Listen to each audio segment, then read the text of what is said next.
In the last video, because Empress Adele rejected Emperor he cancelled her supplement budget, and Lionel Valgier was appointed as the Empress aide. The Empress is fighting fire with fire. It was a coveted honor to be chosen as the Empress aide. Lionel would go down in history as the only member of the Balder family to achieve this feat. When news of Lionel Balder's appointment as the Empress aide spread throughout the imperial palace along with the cancellation of the supplementary budget for the Empress Palace, the entire establishment was rocked to its core. These two stories consumed people, causing them to lose track of time and their senses. The members of the noble family were incredulous when they heard that the proud young boy had become the Empress aide. The butler, who had witnessed Theseus and Lionel's growth since childhood, maintained that this decision was solely Lionel's personal choice. He asked, "Why did you make this decision, my lord?" Lionel replied, "I've been on the defensive like this. Shouldn't I try everything I can?" Lionel asked, determined. "Also, it wasn't the Duke's will, it was the boy's will," the butler muttered. "Is my older brother the one to give me such an order?" Lionel questioned. The butler smiled vacantly and stepped back, but the tip of his nose grew cold for no apparent reason. Why did our young master do that? Why in the world would he take such a risk? But the butler couldn't say anything to Lionel. Then Lionel bid farewell and went for Empress Palace. In the grand halls of the Empress Palace, Empress Adelaide reclined leisurely on a couch, relishing the cool autumn breeze that wafted in through the open windows. The sight of her indolently propped up body, with only her feet bobbing, was a novelty for Mrs. Giggs, who had served the late Empress. Empress Adelaide was a strange figure, one that Mrs. Giggs found difficult to describe, for she was tyrannical in her mannerisms and debauched in her ways. Although Mrs. Giggs dared not speak of it, Empress Adelaide seemed perfectly suited to this lifestyle. Most of the maids who served her hailed from Diane, and yet, they offered no discernible information to Mrs. Giggs. Their fear of the Empress seemed to be instinctual, more a result of her predatory nature than any explicit act of tyranny. Even as the Empress lounged lazily like a tiger, hiding her claws and teeth, one could never tell when she might suddenly strike and bite down with ferocity. While the Empress rarely spoke to her ladies-in-waiting, she would often stop and stare at them as they went about their business, her piercing yellow gaze almost too intense to bear.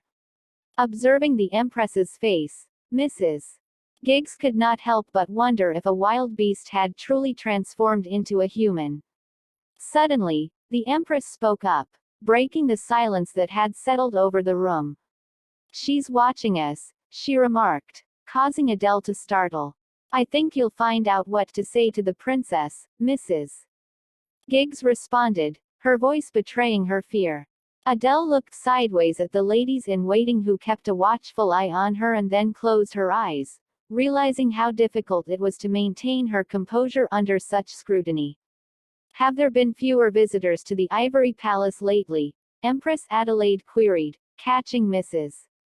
Giggs off guard. "No one has visited the Ivory Palace in the past week," Mrs. Giggs replied, sensing that the Empress was searching for something. "Well, that's hardly surprising. There's nothing to confess, at least not until last night," the Empress said, her tone conveying her displeasure. "Your Majesty the Empress," Mrs. Giggs interjected.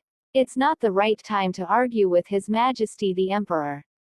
Do you think I should not have refused his advances on the first night?" Empress Adelaide retorted, her voice laced with bitterness. "I'm sorry, Your Majesty.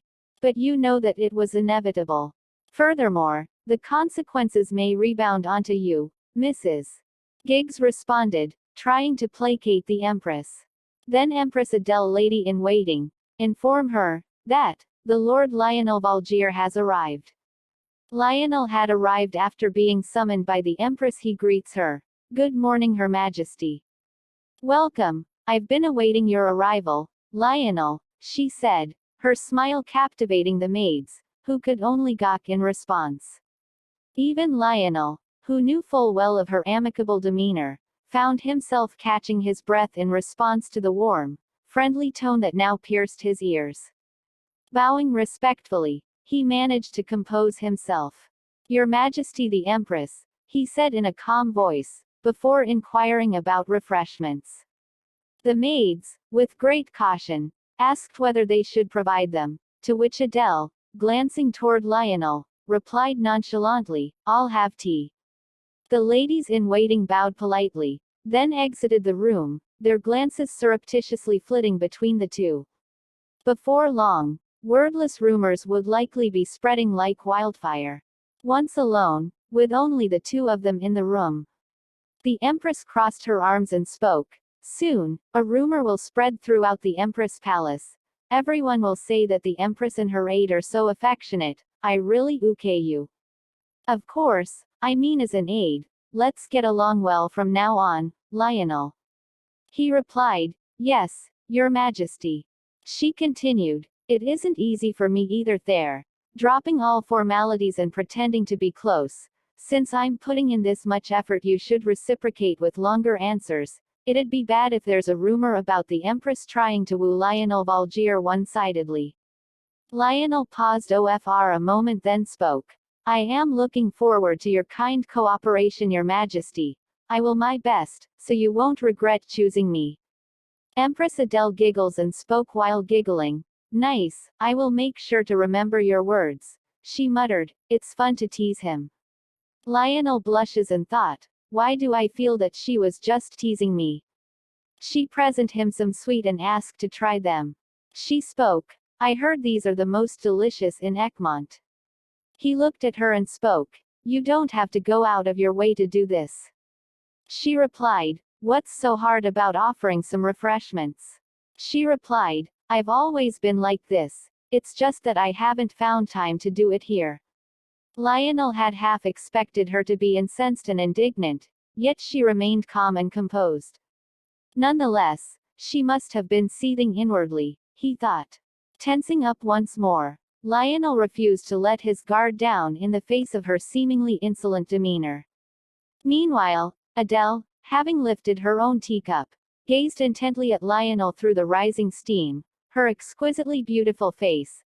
After gracefully swallowing, she sipped her tea, lips pursed, before continuing in a gentle tone, "In any case, do you want me to attract some of the concentrated power wielded by the court magicians?" "Ultimately, yes. Furthermore, I hope for a change in the current oppositional approach to the tower. In Emont, the Mage Guild monopolizes and withholds all information regarding the tower. Then the tower becomes power. That was what her mother had desired. The tower is an opportunity.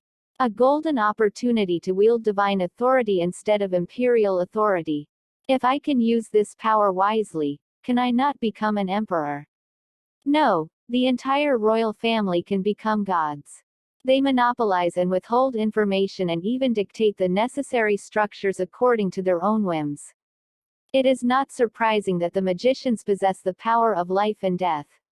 What does Your Majesty the Empress seek from me?" Lionel inquired, his voice laced with anticipation. Adele bestowed a gentle smile on Lionel, her eyes shimmering with a hint of mischief. "Didn't you already divulge the answer to that query on the very day you graced us with your presence for the interview?" Her voice danced with a playful cadence, adding a touch of intrigue to their conversation. Adele's countenance beamed with contentment, knowing she had made the right decision. "Fortunately, our immediate objectives align harmoniously," she began, her voice growing more animated. "In due course, I shall employ my prowess as a mage to establish a formidable position within Emont's political realm. I implore you to cooperate until that time arrives." "Are you intending to address the cancellation of the supplementary budget for the Empress Palace?" he inquired, his voice tinged with a touch of intrigue. "Even if it wasn't your intention, I would have broached the subject nonetheless. Rest assured, I shall lodge a formal objection directly with His Majesty the Emperor, on behalf of House Balder and Your Majesty, the Empress." Adele's expression brimmed with satisfaction, her approval evident in the subtle nod of her head. Revenge, an ever-enticing notion, lingered in the depths of her thoughts. She spoke. Great. That's the best news I've ever heard recently. However, can a momentary protest like that be called proper revenge, since he has insulted me in such a childish way? She gave Lionel something to read. He read the context of letter. Then he spoke. You want to give him a fuss of his own medicine. Precisely, she hadn't intended to go this far. As if getting slapped in the imperial palace and venting her anger at the ivory palace. But now that they were joining forces and overturning the tables, there was no longer any reason to distinguish between the two. While the Empress and her advisor were conversing, a group of merchants with travel permits appeared at the Empress's palace. Startled, the maidservants waved their hands at the person leading the group. Hold on a moment. I didn't summon their leader. One of the ladies in waiting exclaimed, taken aback. Currently, Her Majesty the Empress is not in the mood to entertain merchants. However, their leader spoke assertively, her eyes gleaming with a sense of opportunity that couldn't be missed. I understand. Her Majesty the Empress can choose only the items that interest her. Consider it a form of gift-giving, the leader explained confidently. Gift. The court lady couldn't help but feel a sense of foreboding, her back drenched in cold sweat. It seemed unwise to inquire further. Nonetheless, the lead merchant continued his speech with great enthusiasm. Indeed, it is a gift, he affirmed. The Empress, her curiosity piqued, inquired, and who sent you? It was Diane who sent us. Gigs. Following the cancellation of the supplementary budget for the Empress Palace, a gift had been sent to the Empress from the Ivory Palace. It even came with accompanying cards. Adele accepted the card offered by Mrs. Giggs and read it without missing a beat. What does it say? Mrs. Giggs cautiously inquired, while Lionel also observed the Empress attentively. They are giving me a loan. I am to use the funds to purchase whatever I desire, up to the value of the previously allocated budget supplement. A gesture, perhaps, in preparation for the upcoming national holiday. Since they are known for their skilled craftsmanship, I should be able to find something that satisfies me. It's enough to bring tears to my eyes, Adele muttered, her voice tinged with a mixture of gratitude and irritation. I intend to challenge this matter officially, Adele said. Are you proposing an immediate eviction order? Lionel answered. Is there any other viable alternative? When Adele, having risen from her seat, posed the question while settling back down, Lionel responded with earnestness etched upon his face. If he is expelled unconditionally, it may evoke sympathy for Diane instead. Instead, Adele leaned closer, her eyes shimmering with intrigue. Come now, do tell, prompted by Adele. Lionel whispered his thoughts in a hushed tone, and as he concluded, Adele's eyes widened with immense satisfaction, and she gently tapped her chin with her finger, with an authentic countenance, as if traversing solely in search of the righteous path. It was truly remarkable, was it not? What do you say? He asked. Meanwhile, Diane, surrounded by an array of opulence, received word that the merchants had returned without even venturing past the threshold of the Empress Palace. Gazing upon a platinum necklace, she mumbled as she adorned it around her neck, while the shop owner discreetly stole glances at her reflection in the mirror. She muttered, Your Majesty, you are truly too much, cancelling the Empress Palace budget. How upset Her Majesty the Empress must be. So, I sent the merchants to buy a necklace with the amount of money that was supposed to be spent on the budget. What will you do on the National Day in a few months? While Diane was examining a platinum necklace, muttering to herself, the court lady who had been holding a mirror in front of her silently looked at her face. I am truly puzzled. He gave me the budget proposal for the Empress's palace and told me to buy what I want. Your Highness, your kind heart is as beautiful as your face. It is natural for His Majesty the Emperor to devote his heartfelt affection to your Highness, isn't it? Those people praised Diane, seeming deeply moved, and the attendants standing by also expressed their agreement without anything to do. These compliments never failed to please Diana. She spoke. Please refrain from making such comments. I have expressly expressed my embarrassment and concern. She muttered in herself. With this, I hope you finally realize who is the real owner of the royal palace, Your Majesty. Meanwhile in Empress's palace, after proposing such a scheme, Empress Adele trying to understand what's in Lionel's mind, she folded her hands, and thought, I'm speechless, with how upright he is, I can't believe he actually came up with this scheme. She smiled gently. Then spoke, so it was true you took the aide position of your own free will. Lionel smiled and said, didn't I tell you so, Your Majesty, and at today's meeting, I will formally raise a protest regarding the issue of the supplementary budget revision. The path's conclusion and the outcome remained elusive, yet who could truly foresee them? Adele tapped the weighty archery book with her right hand and directed her words to the faceless empress of yesteryear, who had once engaged in a fierce battle with her spouse. She replied, great, I look to it. Let the dog fight begin. The bustling merchants bid farewell to the ivory palace. Diane roamed through the gathering of merchants, who revered her like the sovereign of a nation, in a state of intoxication. For her, amassing precious jewels was not merely a display of affluence, it represented her lofty position, while the act of spending money itself symbolized her authority. Originally, the funds bestowed upon her by the emperor were a single gold bar and a single silver bar, constituting the supplementary budget for the Empress Palace. However, the exorbitant sum quoted by the merchants exceeded twice that amount. But what use was there in fretting over such trivial matters? She possessed the Ivory Palace's budget, after all. It encompassed not only the funds allocated for the bond but also served as a convenient pretext. With no need for meticulous record-keeping or meticulous expenditure justification, Diane unabashedly withdrew the money and indulged in her spending spree without a trace of hesitation. Diane was left alone in the room, feeling strangely unsettled. It hadn't been like this just a moment ago. The hustle and bustle of the merchant's flattery and praise, the maid's flattery and commotion during the selection and finalization of purchases, it had been fine then. But now, with the people who treated her like a queen gone, her time as a queen had come to an end. Diane forced herself to take a deep breath, trying to calm the turbulent emotions within her chest. Yet, despite her efforts, she couldn't seem to find peace. She stood up and began pacing restlessly.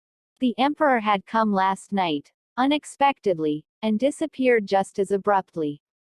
And then he returned. It was peculiar behavior. When he returned, he did nothing for Diane but sleep, without even lifting a finger. He seemed to have no intention of explaining where he had been or why he had done such a thing. So she couldn't even ask. Why did he suddenly behave that way? Why did he suddenly ask the questions she had never asked before, sniffing at her neck? In an instant, her heart, which had only been roiling, seemed to sink with a thud. As a terrifying thought brushed her mind, she couldn't help but run outside and call for Lorraine. Lorraine, Lorraine. Yes, Your Highness, you called, Lorraine replied. Go to the maids of the Empress's palace right away and bring only one person who won't be noticed. Hurry, Diane ordered. Yes, yes, Lorraine then went off. As Diane anxiously paced the room, she rushed towards Lorraine as soon as she returned and grabbed the shoulder of one of the maids in the Empress's palace, almost like a drowning person clutching a lifeline. Your Highness, Empress maid spoke. Did His Majesty visit the Empress's palace yesterday? Diane inquired. Yes, yes, maid replied. Diane asked. Did His Majesty go to the Empress's palace yesterday? Trembling in fear from Diane's intimidating demeanor, the maid replied as best she knew. How many times? Twice, Your Highness. Feeling a chill run down her spine, Diane let out a groan. Fear rushed over her like a tidal wave. Amidst the intense clash between her desire to know and her desire to remain ignorant, Diane managed to gather herself, but barely. When did he come? Tell me about each time. It was a growling sound, reminiscent of a fierce beast. It was evening. Before Her Majesty went to sleep, she took a bath, and right after that, he came. And then, as if he were angry, he left, only to return less than an hour later. He didn't even stay for 20 minutes. Diane asked, what was the time of her second visit? Around 10 o'clock. Maid replied. The maid nodded as if she were sure and answered. Diane, who had been gripping her shoulder tightly, slowly released her hand as if her strength had left her, and the maid stepped back, bowing slightly. Diane, who stood there absent-mindedly, feeling drained, Diane's pupils trembled uncontrollably. He went to the Empress's palace and then came here, and he returned to the Empress with that face, purple eyes filled with excitement and ragged breath. I know that face of yours. Only I know. It should be known only to me. Why did you run to the Empress's palace with that face? She suddenly rushed to the mirror, and she looked at her own face. Wrinkles have appeared. There's no radiance. Your Majesty likes my skin. She should have called a skincare specialist instead of a merchant. The touch that had been checking her waist to see if her figure was still fine had suddenly reached her lower abdomen. There was not a trace of flab on her flat belly. She wasn't pleased to see it as slim as her belly. Why won't it happen? Why on earth? According to the palace physician, both she and the emperor were not infertile. They were both healthy. Several people confirmed that fact. But why? Diane murmured desperately, with a tone of despair, pleading earnestly.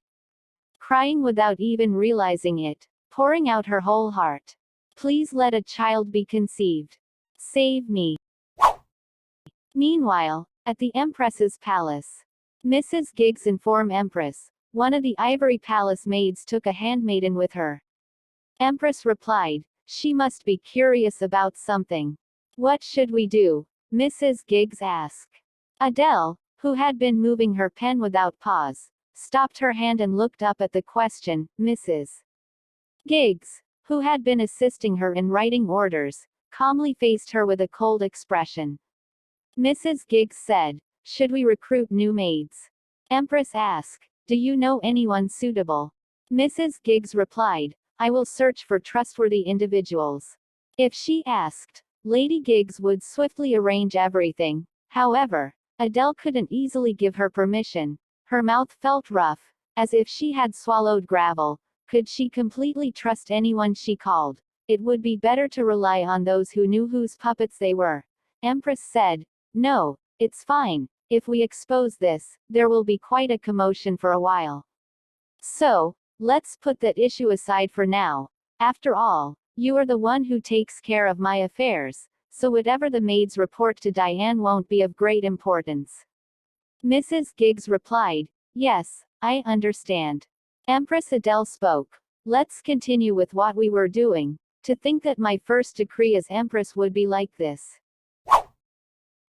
The afternoon in the Central Council chamber. Currently, the residents of Count Calvin have taken refuge in the nearby Baroltol County, where Count Barolteth and Viscount Orlean are holding off the monsters in the intermediate zone. The tower in Count Calvin has estimated a Class 3 flying-type monster, Gargoyle, appearing. Theseus stared at Duke Lennox Poitiers and Duke Despun with cold eyes. Lennox, with his consistently indifferent expression, listened to the man's report. Lennox Poitiers, estimated level 3. Who exactly made that estimate? Didn't we see Gagnier, not Gargoyle? Gargoyle is not captured so easily. A bunch of knights without any wizards. Hearing this, the commander of the guard, Henri Jackal, stood up abruptly, expressing his anger. Mere knights, how dare you? Then can you explain to me why the mighty magicians are roaming around here instead of going out and fighting off the monsters themselves? Flames surged from Lennox's eyes in response to Henri Jackal's rage. What did you just said? Duke Despon grabbed Lennox, who was about to rise from his seat, holding him back, and spoke. Stop it, Lennox, His Majesty is watching. Against Duke Despon's objection, Lennox snorted harshly and sat back down. I apologize, Your Majesty, Lennox replied. It was unclear whether the Emperor acknowledged or ignored his apology. Since the start of the meeting, he had been continuously staring at Lionel with a stern and threatening gaze. It was a gaze that seemed ready to pounce. He had always been someone who displeased him, but today it felt even more irritating. He spoke. What are your thoughts, Minister of Defense? Answer, please. The chilling question made Lionel turn his head to face the Emperor. Carl leaned forward, resting his elbows on the table and leaning his body forward. Countless eyes in the central council chamber were fixed on Lionel all at once. However, he showed no signs of wavering. Lionel replied, I don't have an answer for you. However, could I possibly raise some questions to the two people who are responsible for the Department of Magicians? Carl gestured toward Duke Despon and Duke Lennox, giving his permission, and Lionel opened his mouth as if signaling them to wait. Emperor said, as you wish. Lionel continued, then I'll start with my questions. The day a tower descended from the sky, I led my knights there and waited for the magician's arrival. While the tower kept descending by the second, the one who showed up there was someone I never expected. It was Her Majesty. Carl's eyebrows twitched, and he found himself unconsciously biting his lower lip as he glared at Lionel. A sense of inexplicable discomfort that had been trapped behind a transparent barrier suddenly burst forth. Ignoring the Emperor's intense gaze directed at him, and thought, how dare he bring the Empress in front of me? Lionel continued to speak. Was Her Majesty, the Empress. She suddenly appeared and said that someone around level 4 could handle it alone. In reality, what she said was that someone around level 5 or close to it could handle it alone, but Lionel intentionally left out the first part. The people from the Balder estate and the knightly houses kept nodding their heads as they listened to him. And as you all know, she destroyed the tower alone. She did it in a way that no one had ever seen before. She rode up on an updraft before the tower hit the ground. Thanks to her, not even a single mount was able to leave the tower, and there were no casualties. Lionel looked at Duke Despon and Lennox in turn, and with each word he spoke, he drove the point home. You never even thought of that method in Emont, did you? Remembering the feeling of helplessness he felt when he led the wizards to the tower, only to watch helplessly as the Empress single-handedly destroyed it and left the garden calmly, Lennox's bitterness erupted from his throat. Indeed, Lionel Balder, it seems that you have the Empress's favor on your side. You know her very well, don't you? Even in the face of the Emperor's hostile question, Lionel remained composed and calmly replied, Her Majesty, the Empress, said that if flying-type mounts appear, measures equivalent to level 3 should be taken. She advised Count Calvin to seek refuge in another territory and provided financial support for that reason. The conference room buzzed with murmurs upon hearing his words. The Empress said that to Count Calvin. As far as I know, she gave him a gold bar. Quote. Duke Despon, who had been observing the situation, leaned back with force against his chin. Lionel continued to observe the turmoil for a while before locking eyes with Duke Despon, who had been watching him. Lionel continued, I am returning the question that His Majesty asked me to you. Why are the Emont magicians merely observing the current situation? Is it because they have no intention of rescuing, or because they lack the capability? As the Minister of Defense, I will answer His Majesty's inquiry. Rescue them. If it is not a matter of capability, then dispatch the wizards immediately and save them without fail. Theseus, who had been guarding Lionel's side, also stood up and spoke. I find myself desiring to hear directly from Her Majesty's opinions in person. For the same reason, it is believed that the rightful Empress should be given the authority she deserves. What exactly is the basis for rejecting the budget proposal? Hearing Empress' name again, Emperor can't hold back anymore, he spoke. You seem to be mentioning the Empress a lot now that you have become her aide. This is why there's a saying that one should take great care when choosing their partner. Even among commoners, it's always the wife who supports the husband. You should assess the situation properly instead of just flaunting your relationship. Don't you think so, Minister of Defense? It was a blatant criticism, an attempt to belittle the absent Empress and evade Lionel's reasonable question. Theseus stood up and spoke. Your Majesty, your words are too harsh. It was a precarious moment, as if the fragile silence was about to shatter. Just as one could sense a sense of urgency, a courtier hurriedly entered the conference room and approached the Emperor Karl, who had been leaning against his chair, sat up straight and looked at the courtier. The courtier pulled out a thick document from his bosom. He told Emperor, Her Majesty has withdrawn the Ivory Palace's residency permit for Lady Diana Poitiers. What? He spoke. Then his brows furrowed. It was an official order with the Empress's seal clearly stamped on it. Lennox, caught off guard, blinked in bewilderment before rising from his seat with righteous indignation. This cannot be. His Majesty the Emperor granted permission. Lennox protested vehemently, his voice brimming with outrage. The attendant regarded Lennox with a hint of surprise before turning his gaze back to the Emperor, his lips parting to deliver further information. According to the palace's laws, Her Majesty the Empress possesses the authority to decide on residency permissions within the imperial palace. However, in acknowledgement of Lady Diane Poitiers's merits in attending to the Emperor and overseeing various affairs of the imperial palace, His Majesty expressed his intent to grant her a special residency within the Ivory Palace. For a moment, the officials contemplated this revelation, their heads tilting in confusion. Had anything truly changed? Before they could voice their thoughts, the attendant continued, unraveling the intricacies of the situation. Nevertheless, it is not permissible, under the strict protocols of the court, to privately manage the residence of individuals who are neither members of the imperial family nor hold a defined position. Thus, if Lady Diane Poitiers wishes to reside there, she is to be recognized as a guest, occupying a designated room within the Ivory Palace and bearing the expenses associated with it, which shall be charged to the house of Count Poitiers. In essence, the message was clear. If she desired to stay, she would have to foot the bill for her stay. The Empress had meticulously calculated the costs, considering the wages of the staff, maintenance expenses for the room, and even the usage fees for the amenities. The figures reached astronomical heights, befitting the price to inhabit the famed Ivory Palace, renowned as the empire's epitome of beauty. The weight of Adelaide's decision descended upon Karl Ulrich and Diane Poitiers like a crushing blow.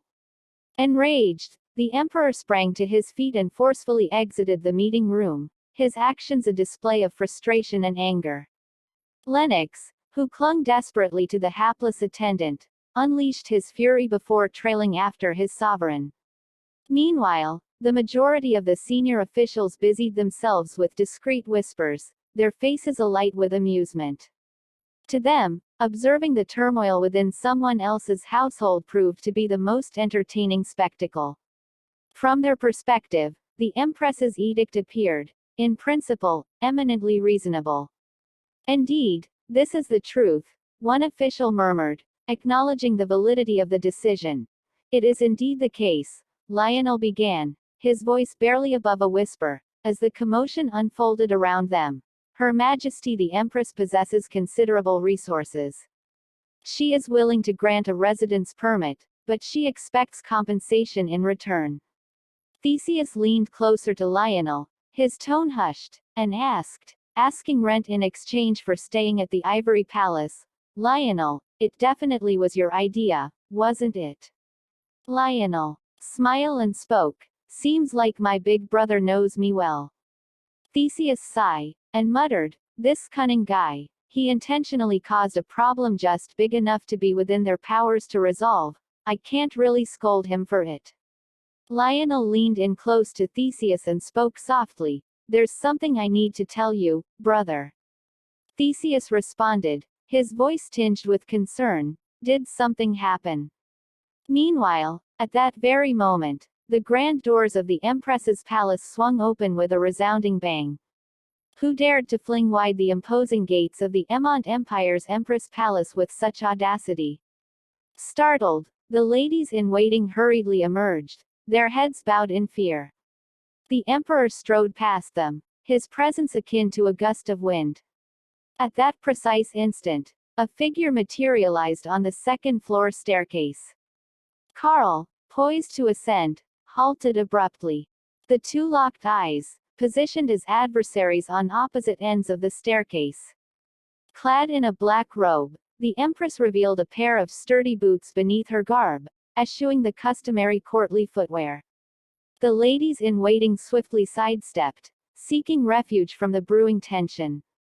The atmosphere crackled with an imminent clash, as if a confrontation were on the brink of eruption. Where do you think you're going, dressed as such, Empress? Karl was the first to break the silence, his voice as cutting as ever.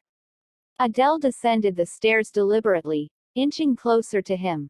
Their gazes clashed like blades, their necks taut with anticipation. Adele paused a few steps higher than Karl, positioning them at eye level. What business have you? The impulse to crush those alluring lips, which uttered their demands with such force, surged within Karl. Step back. Karl's sudden words reverberated, prompting Adele to respond without hesitation, her gaze unwavering. You step back first, and why should I retreat? I'm not casting her out entirely. You may continue residing her if you so desire, but she should pay a fair price. Is there a more just proposition than this? Emperor said, I have nothing further to say. Step back, this instant. Empress continued, Your Majesty should rectify matters first. The cost of one thoroughbred horse. Today, merchants dispatched from the Ivory Palace arrived, spent precisely the same amount that was cut from the supplemental budget on jewelry or garments. We have sent them all back. A sneer tugged at Karl's lips. Merely a tease, I suppose. At those words, Karl's brow furrowed. Empress continued, For those who draw swords, one must engage in swordplay. Have you not heard this Emont proverb? Polite in her demeanor, Adele courteously greeted him before attempting to sidestep past him.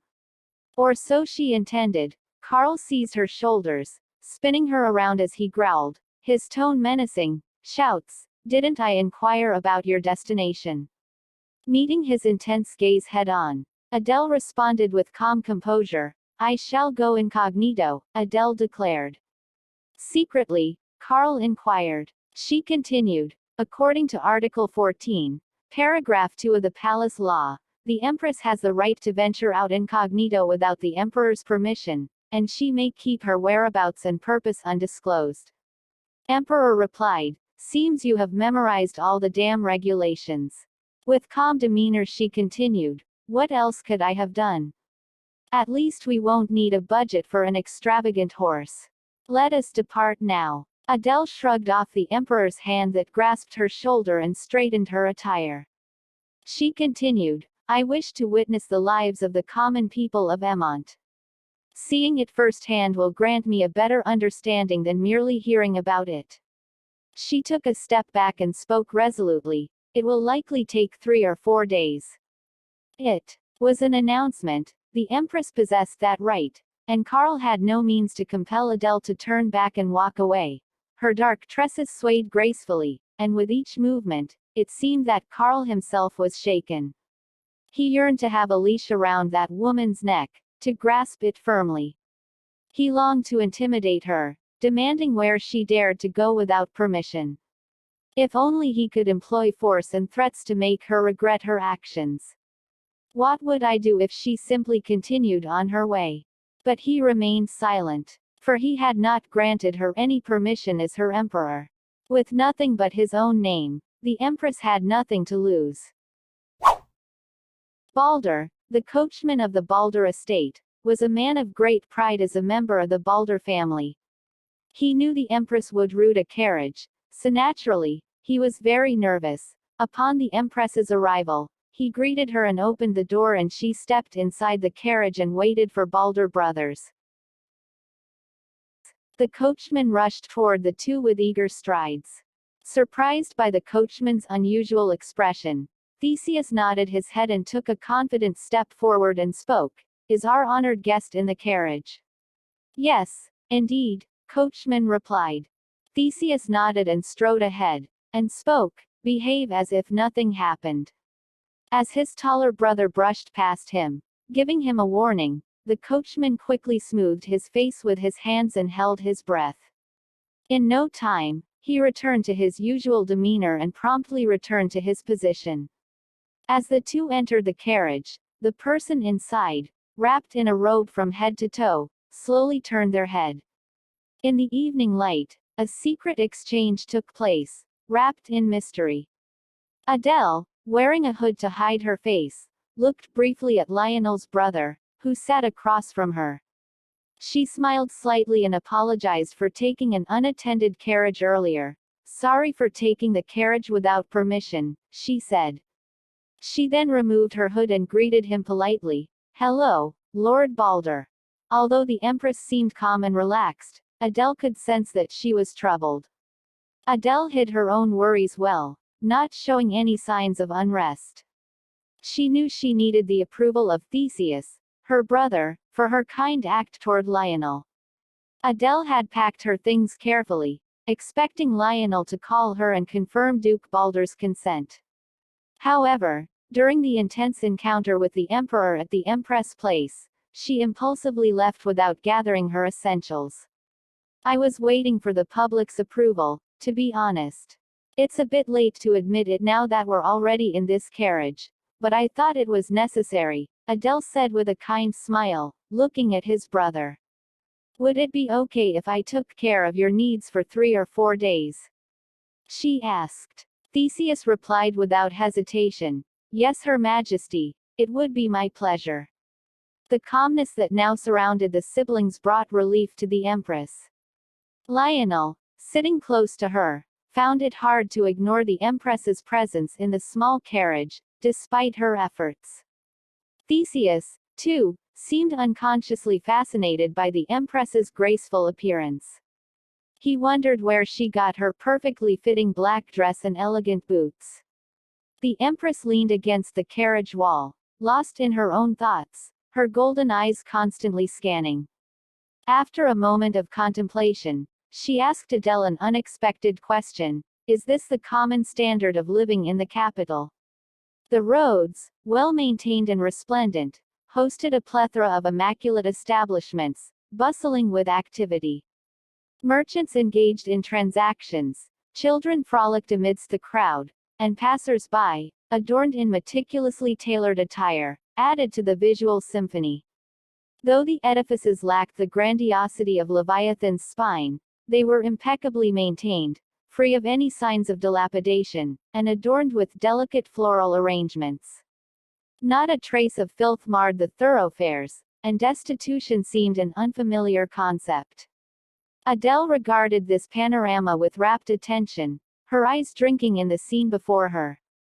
"What do you see?" Theseus's question drew Adele's attention away from the window. She spoke. "The clothing appears tidy and well kept, and although I can't discern the interiors of the houses, the exteriors are adorned with neatness.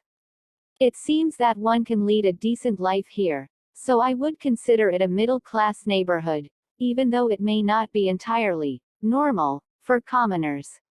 How about you? In Gotrov, this would be considered one of the affluent areas. What about Emont? Have you spent a lot of time undercover?" Theseus asked. She replied, "I've spent more time outside the palace than within its walls. Now, please answer my question." He continued, "Yes, you're correct. This is a middle-class residential district.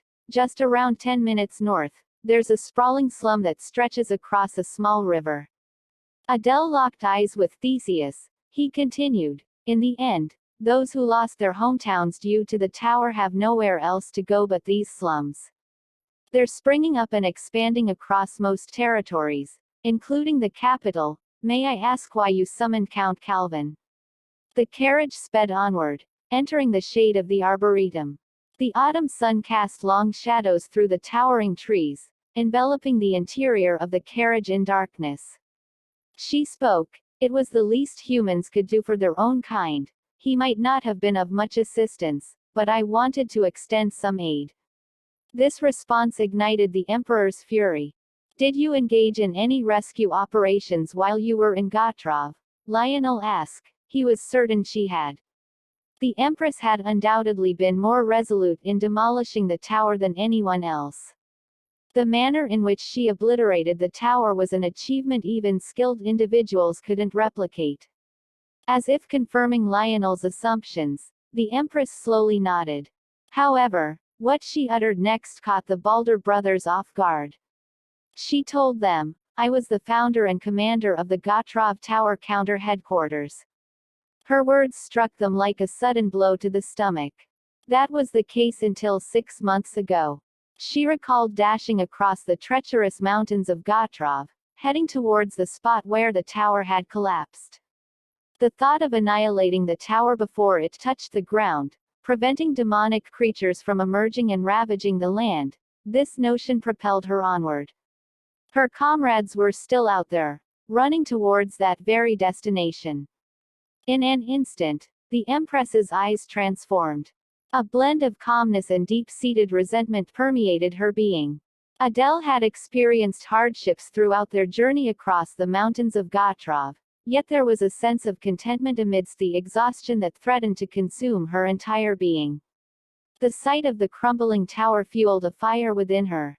The warm embrace of gratitude from the survivors and the laughter of children adorned with garlands, such vivid memories flooded her mind. And as the carriage swiftly emerged from the arboretum, the opening of her eyes allowed light to pour in, as if awakening from a reverie. Rescue every last person. Never falter. Uphold your humanity and show courtesy. This was the principle Adelaide staunchly advocated when she established the Tower Counter Headquarters, despite her mother's opposition. It embodied Adele's unwavering conviction and served as the guiding purpose for the headquarters. Uphold your humanity and show courtesy. It was a phrase she proudly presented to her mother as well. Did you receive a response? Lionel and Theseus found themselves breathless as they gazed at Adele. Before long, the trio arrived at the communal residence. Your residence is truly splendid, she spoke. Lionel replied, thank you for your kind words. I truly mean it, she spoke. Theseus courteously led the way, with Adele and Lionel flanking him. Adele, in the midst of their walk, suddenly addressed Lionel, Lionel. Theseus returned his gaze to the Empress, surprised by the intimacy with which she addressed him, only to find Lionel looking at her with a natural expression. She asked, are there many books in the residence? He replied, there are quite a number. Many people here have a penchant for collecting books.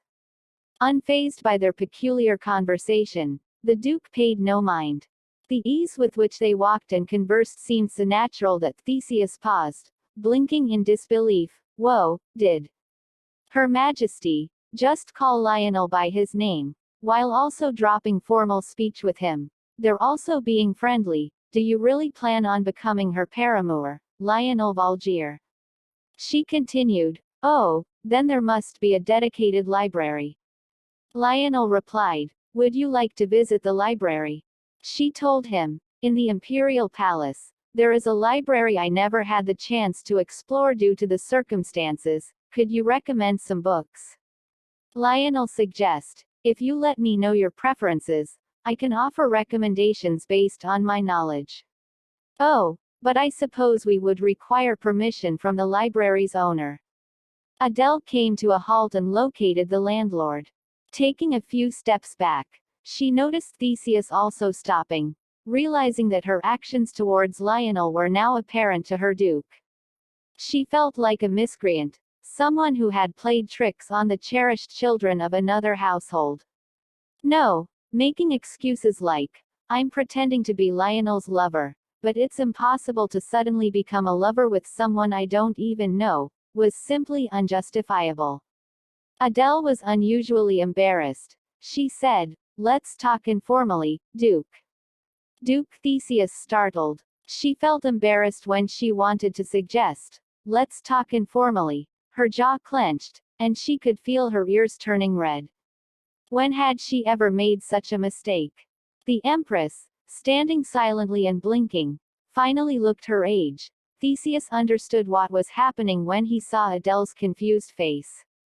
The Empress wasn't ignoring or disrespecting their ideas. She was trying to talk about something else. Meanwhile, Lionel laughed behind them.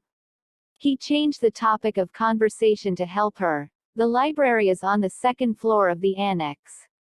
Feel free to make use of it to your heart's content during your stay. Lionel, please guide us." Adele nodded awkwardly and looked at Lionel. He spoke, "I'll guide you to the library, Your Majesty." As Lionel led the way, the Empress followed closely behind. Walking at the Empress's pace, Lionel stole glances at her. Where had that imposing figure gone? The one who declared her dominance at the Empress's palace. The Empress's round ears, peeking through her black hair, were flushed crimson. Meanwhile, a few hours earlier at the Ivory Palace, when the Emperor visited the Empress, Lady Giggs was not in the Empress's palace but in the Ivory Palace. She had been tasked with delivering an order from the Empress. Diane, who had personally banished Lady Giggs from the palace 3 years ago, now receives an order from Lady Giggs to depart the palace 3 years later. Therefore, I kindly request that the lady consult with the head of the household and decide whether to remain as a guest in the imperial palace or return to the family as soon as possible. A chuckle resounded through the room, but the elderly lady's face remained unruffled. Diane, who laughed for a while, opened the command sheet and verified it with her own eyes. The Empress's seal, imprinted vividly at the bottom, was as red as blood. Diane spoke, "Are you suggesting that I leave the Ivory Palace now?" Diane continued, "Are you telling me to move out of the Ivory Palace now?" Mrs. Giggs replied, "Her Majesty did not say you had to move out immediately." Quote. Diane spoke, "It was His Majesty the Emperor who granted me permission to reside in the Ivory Palace. How dare you reverse His Majesty's orders without his consent?" Mrs. Giggs' previously indifferent gaze suddenly grew sharp as she stared at Diane. "And Spike, how dare you? It is Her Majesty's command. You should show respect at all times, anywhere." Diane muttered, "That wretched Empress, Empress. She said, I will not leave the Ivory Palace unless His Majesty orders me to do so." In response, Mrs. Giggs lifted her gaze once and responded in a businesslike manner, "Are you suggesting that you want to rent the entire Ivory Palace? Calculate the daily rental cost of the entire Ivory Palace and send the bill to the Countess of Poitiers. Rent must be paid to the Imperial Palace Finance Office by the end of each month." "What?" Diane asked. Mrs. Giggs replied, "As I mentioned earlier, it is stipulated in the palace law that Her Majesty the Empress holds the authority to make decisions regarding residence in the Imperial Palace. This means that Her Majesty the Empress has the power to retract and reissue orders without seeking consent. So, if you wish to remain in the Ivory Palace as you are now, you must seek approval from Her Majesty the Empress, not His Majesty the Emperor." Diane's face displayed her bewilderment, but Mrs. Giggs pressed further with her composed tone, "Her Majesty graciously allowed me time to organize my belongings. We intend to calculate the usage fee starting from the first of the following month, so please ensure the schedule is accurate. Furthermore, the maids of the Ivory Palace will soon be reassigned to other locations." "What are you talking about?" Diane inquired. Mrs. Giggs continued, "Her Majesty also holds the authority to appoint personnel to the Imperial Palace." Diane shouts, "What? Mrs. Thought, don't you realize that petty favors hold no value in the face of legitimate authority?" Mrs. Giggs turned her body around with unwavering composure. Diane trembled at the chilliness in the air, as if all the blood had drained from her feet. She walked unsteadily from behind her desk, gripping Mrs. Gig's arm tightly. She spoke. Stop this instant. Relay this to the Empress. She'll definitely regret it if she dares to treat me like this. Does she think the Emperor will just sit by and allow me to be forced out of Ivory Palace? Watching Mrs. Gift's eyes, Diane thought. Those eyes full of contempt. Those eyes that scream, how dare the likes of you? Just like the nobles, I chased this woman out of the royal palace because I hated seeing that look in her eyes. Diane continued. Do you think the Emperor will let the Empress trample all over me?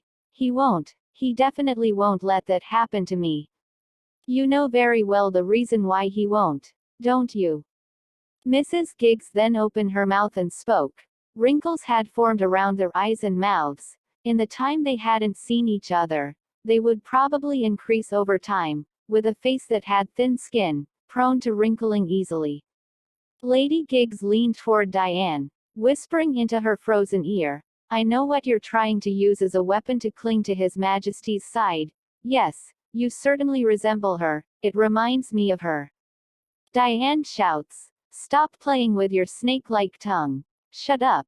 Diane tried to escape Lady Giggs's grasp, but the old woman didn't let go so easily. She continued. When did Lady Beatrice pass away? At 29 age. She had a baby face. Indeed, she hasn't had a single wrinkle for such a long time. To His Imperial Majesty, she is forever frozen at 29, an age of beauty that never ages. But for you, at 29, at 30, at 40, time will pass for you, unlike Queen Beatrice. Finally releasing Diane, Lady Giggs took a step back. With a frigid expression on her face, she scrutinized Diane's eyes closely, as if giving advice. Wouldn't it be wise for Her Majesty to summon a skincare specialist with the money intended for sending traders? Shouldn't you prevent wrinkles from appearing? How many young women with blonde hair and blue eyes younger than 29 are there? And how many schemers like you, with hearts just like yours, trying to seize the Emperor's side, are there? I will thoroughly mock your foolishness as you twist the remains of the dead and desperately seek my meager favor. After ruthlessly piercing Diane's heart with her cruel words, Lady Giggs calmly departed from the Ivory Palace. Even after Lady Giggs had left, Diane remained standing in the study, motionless. And after a long while, she slowly turned her head, surveying the study. Sky blue velvet wallpaper, golden moldings, a ceiling adorned with masterpieces, and a dazzling, massive chandelier create a luxurious and beautiful space. Then she muttered, It's mine, it's where I gained and achieved. How much had she cherished this palace? Was there any place in this palace untouched by Diane's touch? Dare you try to expel me from this palace? The more she thought about it, the angrier and more unjust she felt. How dare they try to kick her out of the Ivory Palace just because she bore the name of Empress? How dare they? What did that woman have? What did she possess besides that name? In all the time she had protected the palace by His Majesty's side under the guise of the Empress, this couldn't be reduced to a mere moment. Empress, just with that name, what on earth is that title? The words she spoke to Emperor, Your Majesty, I want to be your one and only wife. Her sincere words were barely whispered after countless hesitations. But it seemed that His Majesty had an answer that wasn't subject to hesitation. As soon as he heard her plea, he replied, No, you cannot. Why? Why was I not enough? She couldn't bring herself to ask for the reasons. Although Lennox prattled on as if he knew everything, it was merely her own thoughts. The Emperor was someone who didn't like to be questioned or probed for reasons. Why? Why wasn't I enough? That insignificant Empress. Why couldn't I have the position of Empress, even if it was just in name? She was infuriated. Diane sat down and wept, repeating her words over and over again. That name meant something to me. I wanted to be your rightful wife and the pinnacle of this nation. So why wasn't I enough? Trembling hands opened the vanity, and she took out a mirror, hastily reflecting her own face. Just like Lady Giggs had said, wrinkles had indeed formed around her eyes and mouth. If I cry, they'll deepen even more. Diane gently wiped away the tear stains with a handkerchief and mumbled to herself. Then she quickly called for Lorraine. Summon a skincare specialist right now. Quickly. How many young women with blonde hair and blue eyes younger than 29 are there? Lady Giggs's final words echoed in her ears like a curse. No, it was undoubtedly a curse. Meanwhile, at the Balder mansion, the visit of the Empress was shrouded in secrecy. After a while, his brother made his way towards the library. The butler, informed of the Empress's visit, personally trailed behind the brothers, pushing a cart filled with refreshments. Adele, engrossed in her book, rose from her seat as the trio approached. Shall we have a bite to eat? Lionel suggested. Thank you, but the library is splendid, Adele replied. Is it to your liking? Lionel inquired. Adele's response, it was wonderful. She continued, now, ask me your questions, the Empress said directly as she settled into her seat. Being in close proximity to a nation's ruler, she had no need for superfluous conversation. Yet, it was astonishing that the atmosphere remained unassuming. Just as Theseus had noticed during their wedding, the Empress possessed a remarkable ability to command her entourage with gentle words and actions. As Theseus observed the Empress, Lionel initiated the questioning, may I inquire about the tower's destruction? Lionel began, seizing the opportunity that had been pent up within him until now. Adele nodded, granting permission for him to proceed. Lionel had been eagerly waiting for this chance to satisfy his curiosity. On that day, you mentioned that it was level 4, close to level 5, so there's no time to waste. Can you personally dismantle a tower of level 4 or lower? In response to the query, Adele furrowed her brow slightly and shook her head. I can handle a tower below level 5 on my own. With level 4 towers, I can demolish the lower and middle sections, but the upper levels are beyond my reach alone. However, if possible, I avoid destroying them single-handedly. You destroyed the towers before they even touched the ground. Is that the usual approach in Gotrov? Lionel probed.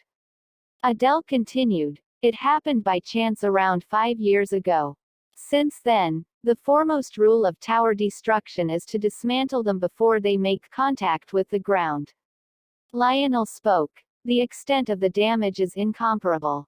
Adele continued. The issue is that there are very few wizards who can ride the updraft like I can. So statistically, about half of the year, we manage to dismantle them before they hit the ground, while for the rest, we have no choice but to destroy them as they fall. Lionel said, you remember that day, don't you? When we dismantle them before they touch the ground, there is no loss of life unless the striker makes the unfortunate mistake of falling. As a general rule, any tower that makes contact with the ground must be dismantled within a 2-day period. Nearby wizards bear the responsibility of demolishing the tower, and if the assigned wizards are insufficient, the next unit of wizards must swiftly take action. Theseus, who had been attentively listening, posed a question in a hushed voice. What are your thoughts on leaving the tower standing? Can it be managed? Upon hearing the question, Adele's expression hardened, and she responded with firm resolve, absolutely not. She asked, how does Gotrov handle towers that touch the ground? And, what do you mean by management? Lionel stood up and spoke. Her Majesty, please excuse us, we want to show you something. Theseus spread the Egmont map across a spacious table. Adele peered down at it, while Lionel proceeded to place crimson stones across the map. In an instant, dozens of stones adorned its surface. Even after depleting one handful of red stones, Lionel reached for another. Adele's countenance grew increasingly somber with each passing moment. When Lionel finally removed his hand from the map, the Empress appeared almost breathless, her gaze fixed on the sight before her.